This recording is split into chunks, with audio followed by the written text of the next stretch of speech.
اب آپ کو بتائیں کہ وزیر اعلیٰ پنجاب سردار عثمان بزدار کے والد سردار فتح محمد تونسہ شریف میں حرکت قلب بند ہونے سے انتقال کر گئے۔ مرحوم کو 3 مرتبہ پنجاب اسمبلی کا رکن منتخب ہونے کا اعزاز حاصل تھا۔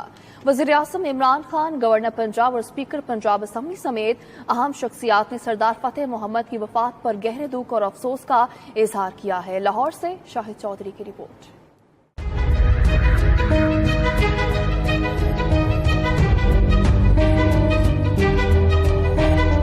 وزیر اعلیٰ پنجاب سردار عثمان بزدار کے والد سردار فتح محمد انتقال کر گئے۔ مرحوم کی تونسہ شریف میں اپنی رہائش گاہ پر حرکت قلب بند ہونے سے وفات ہوئی۔ سردار فتح محمد کی وفات پر مختلف اعلیٰ سیاسی شخصیات کی جانب سے افسوس کا اظہار کیا گیا۔ وزیر اعظم پاکستان عمران خان کی جانب سے وزیر اعلیٰ پنجاب کے والد کی وفات پر گہرے دکھ اور افسوس کا اظہار کرنے کے علاوہ مرحوم کے درجات کی بلندی اور غمزدہ خاندان کے لیے صبر کی دعا کی گئی۔ گورنر پنجاب چودھری محمد سرور کی جانب سے جاری کردہ بیان میں کہا گیا ہے کہ وزیر اعلیٰ پنجاب عثمان بزدار کے والد سردار فتح محمد بزدار کے انتقال پر بہت افسوس ہے۔ اللہ تعالیٰ سے دعا ہے کہ مرحوم کو جنت الفردوس میں اعلیٰ مقام عطا فرمائے۔ اسپیکر پنجاب چودھری پرویز الہی کی جانب سے بھی سردار فتح محمد کے انتقال پر گہرے دکھ اور افسوس کا اظہار کیا گیا۔ شاہد چودھری، 92 نیوز، لاہور۔